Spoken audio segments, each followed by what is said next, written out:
Dan untuk membahasnya lebih dalam, kita telah terhubung bersama pengamat Timur Tengah Hasibullah Satrawi. Selamat pagi Pak Hasibullah.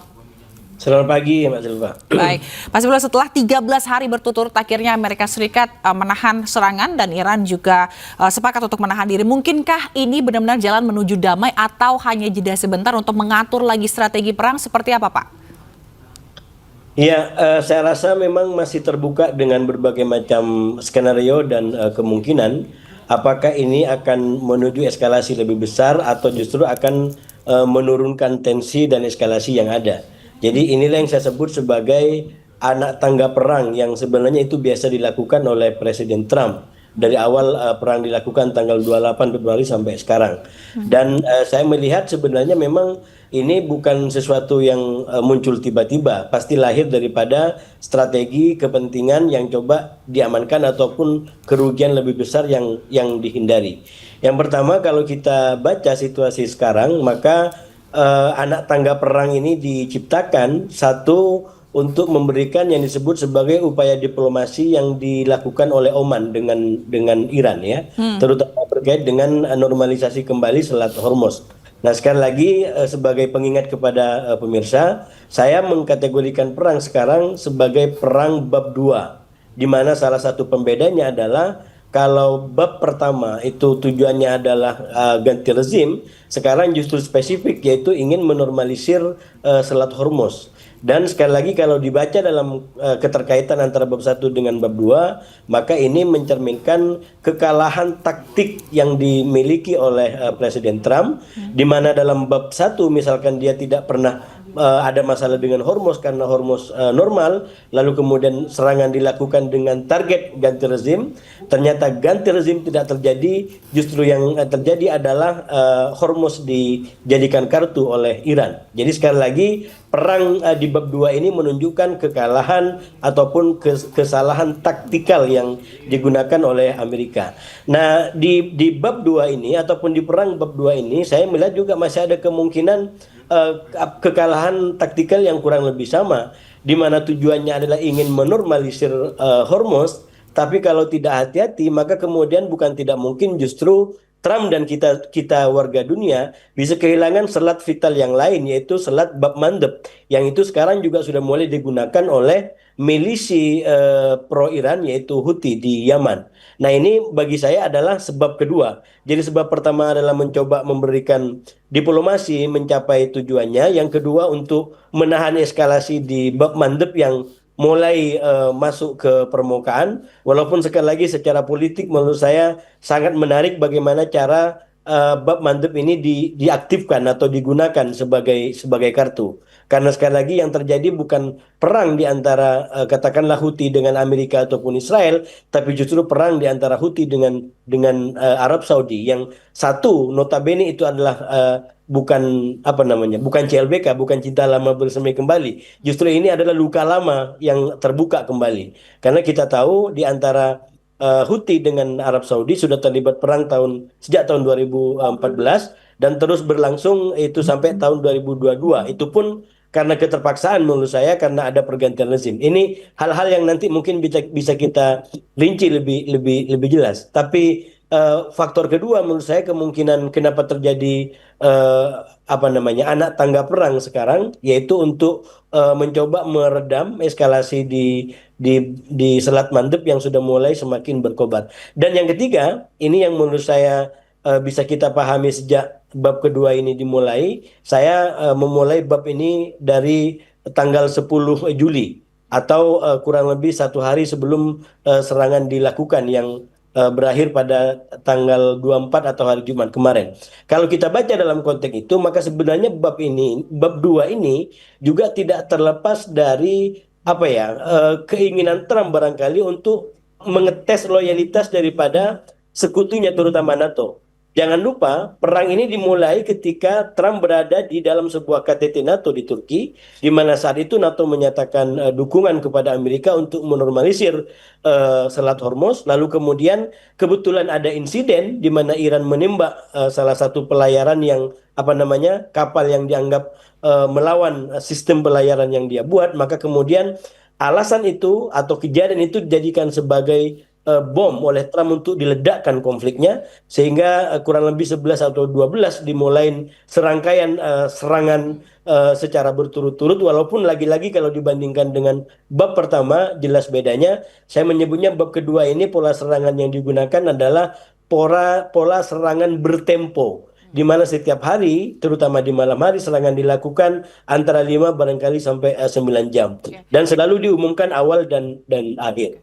Nah, setelah kita ikutin bareng-bareng, katakan dari tanggal 10 sampai sekarang hari ke-17, ternyata dukungan dari NATO juga tidak membumi, tidak ada aksi nyata, walaupun ada progres menurut saya, di mana Inggris direncanakan akan melakukan sebuah pertemuan dengan pejabat tinggi Amerika, bahkan juga negara-negara Timur Tengah, untuk menjajaki sebuah koalisi internasional dengan misi menormalisir Hormuz. Saya rasa kalau kemudian seluruh anasir ini tercipta, bukan tidak mungkin yang akan terjadi ke depan adalah eskalasi lebih besar, tapi itu sekaligus untuk dijadikan sebagai exit strategi oleh Trump untuk bisa keluar daripada perang yang sudah berkepanjangan dan menimbulkan tekanan politik luar biasa bagi Trump. Oke, tapi kalau kita melihat dari kekuatan ini kan jeda untuk perang menuju perang yang lebih besar gitu. Kalau kita melihat dari kekuatan masing-masing negara, khususnya Iran, Iran juga kan sebelumnya udah menyampaikan bahwa dia akan melakukan perang total begitu ya melawan Amerika Serikat. Itu seperti apa, Pak Hasibullah? Iya, terus terang kalau ibarat sepak bola di Piala Dunia kemarin, ini saya melihat sampai perang di bab 2 ini polanya kayak di babak grup, di mana yang terjadi adalah draw, keseimbangan di antara dua belah pihak. Dan keseimbangan di antara dua belah pihak itu tentu menguntungkan bagi Iran sebagai pihak yang selama ini dianggap lebih lemah. Dengan posisi draw, dengan posisi berimbang, maka kemudian Amerika sulit untuk menghindar dari citra dia gagal untuk mencapai tujuan perang, bahkan juga bisa disimpulkan dia gagal menang melawan Iran. Nah, yang menarik memang saya tidak melihat dua negara ini tidak betul-betul ingin, katakanlah ibarat seperti sepak bola, tidak ingin masuk kepada katakanlah babak gugur, apalagi semifinal dan final, di mana kalau terjadi draw maka mekanisme yang dilakukan adalah adu penalti. Tos-tosan untuk kemudian habis-habisan siapa yang menang dan siapa yang kalah. Nah, saya melihat dua belah pihak sampai sekarang tidak sampai pada logika itu. Jadi dan ini sekali lagi tidak terlepas dari kemampuan Iran yang sampai hari ini kurang lebih di 150 semenjak perang dilakukan tanggal 28 Februari, itu Iran selalu berhasil menciptakan tadi posisi berimbang atau posisi draw tadi. Dan itu sekarang juga malah dipertahankan oleh Iran, sehingga ketika Amerika berhenti menyerang dalam katakanlah eskalasi sampai 13 hari ini, maka Iran pun melakukan hal yang sama. Dia juga menghentikan serangannya, walaupun tentu adalah belakangan. Jadi Amerika berhenti dulu, lalu kemudian Iran menghentikan serangannya belakangan. Tapi polanya menurut saya tetap sama, bahwa Iran ingin seakan-akan tampil sebagai negara yang defensif, ya, posisi defensif yang dia hanya membela diri dari serangan-serangan yang tidak bisa dibenarkan yang dilakukan oleh Amerika dan Israel pada bab pertama. Oke, lalu kalau misalnya memang eskalasi perangnya lebih besar setelah jeda ini, apa skenario terburuk bagi kawasan Timur Tengah itu akan seperti apa, Pak Hasibullah? Ya, kalau ini kemudian mengait perang ini terus terjadi, kan sekarang kait mengaitnya bukan hanya dengan Timur Tengah, tapi juga dengan katakanlah dengan Ukraina, ya, di mana salah satu kapal dagang Iran itu kemudian ditembak di perairan di Ukraina, dan itu menimbulkan krisis. Dan ini dianggap sebagai upaya daripada Ukraina untuk menghadirkan Eropa juga dalam konteks perang di Timur Tengah. Dan sebenarnya kita juga mengikuti bahwa Rusia sebagai salah satu koalisi utama atau mitra utama Iran itu juga terlibat dalam perang yang sangat besar dan sudah berlangsung lama dengan Ukraina. Nah, kalau kemudian perang ini terus berlanjut dan melibatkan terutama pihak Eropa, bukan tidak mungkin ini kemudian akan ada kaitan di antara perang di Timur Tengah dengan perang di Ukraina, karena sekali lagi aktor-aktornya itu adalah kurang lebih orang-orang atau negara-negara yang sama.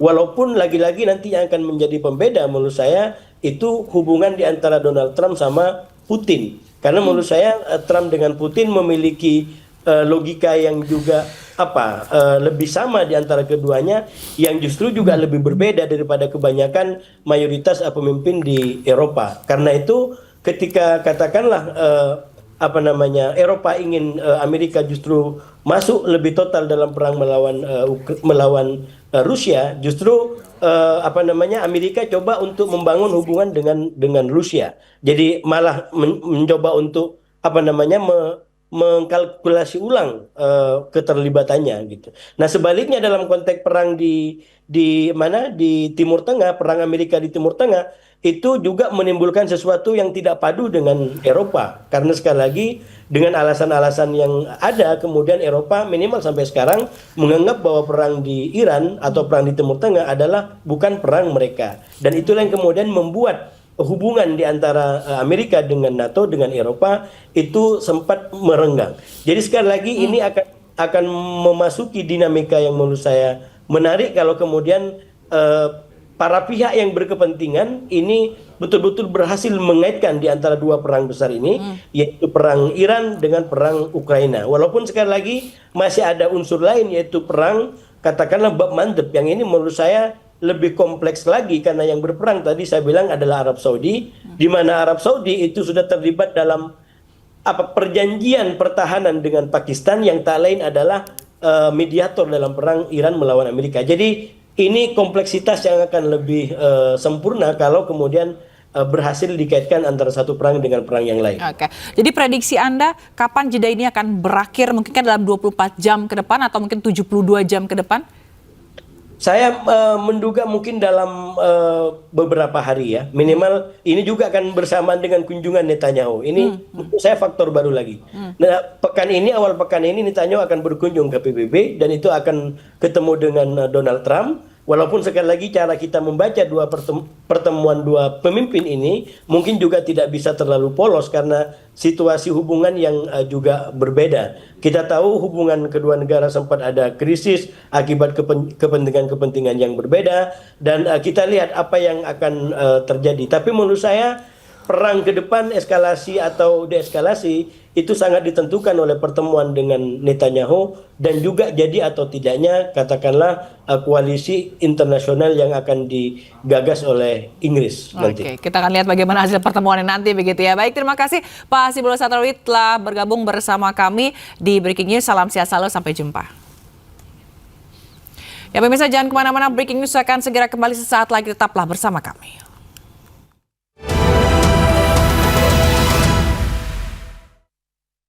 Anda kembali di Breaking News. Pemirsa, Amerika Serikat kembali menggempur sejumlah target militer Iran hingga malam ke-13 berturut-turut.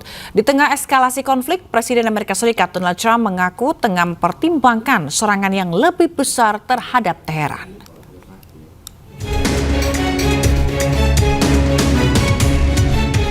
Militer Amerika Serikat kembali melancarkan serangan terhadap sejumlah target militer Iran. Komando Pusat Amerika Serikat atau CENTCOM menyatakan operasi tersebut telah memasuki malam ke-13 secara berturut-turut sebagai bagian dari upaya melemahkan ancaman Korps Garda Revolusi Islam Iran IRGC terhadap jalur pelayaran komersial. Rekaman yang dirilis CENTCOM memperlihatkan serangan ke sejumlah sasaran yang diklaim sebagai pusat komando militer, gudang penyimpanan drone, jaringan komunikasi, fasilitas pengawasan pesisir hingga kemampuan maritim Iran. Presiden Amerika Serikat Donald Trump mengatakan bahwa ia hampir memutuskan apakah akan melancarkan serangan besar-besaran terhadap Iran.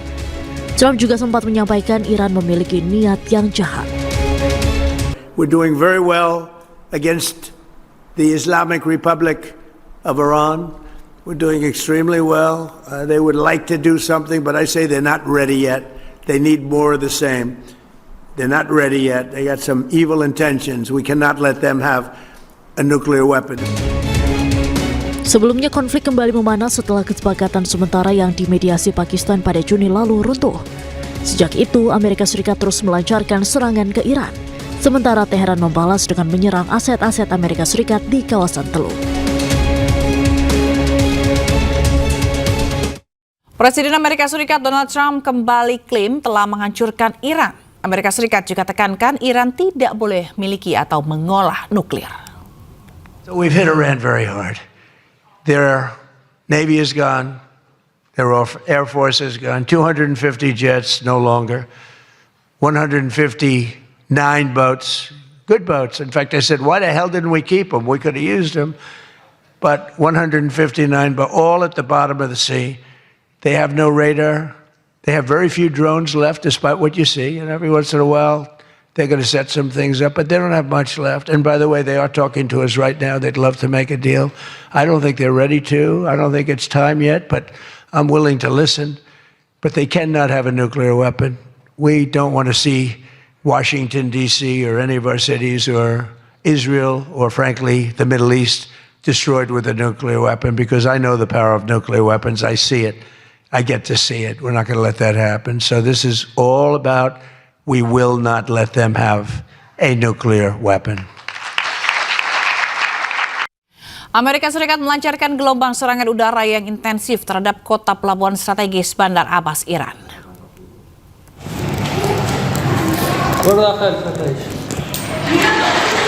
Serangan ini menargetkan infrastruktur vital seperti pangkalan Angkatan Laut Iran.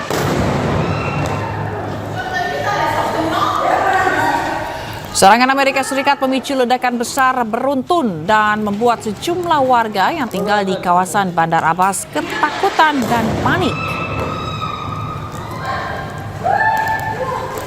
Ketegangan ini memicu peningkatan resiko pelayaran internasional serta lonjakan harga minyak global.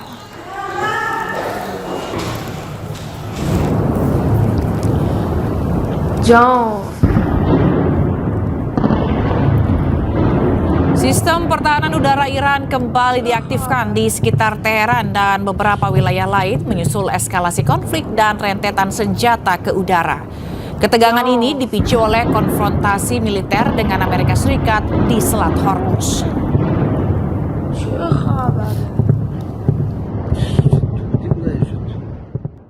Di tengah tingginya eskalasi regional antara Iran dan Amerika Serikat, Iran memamerkan rudal balistik Zulfikar.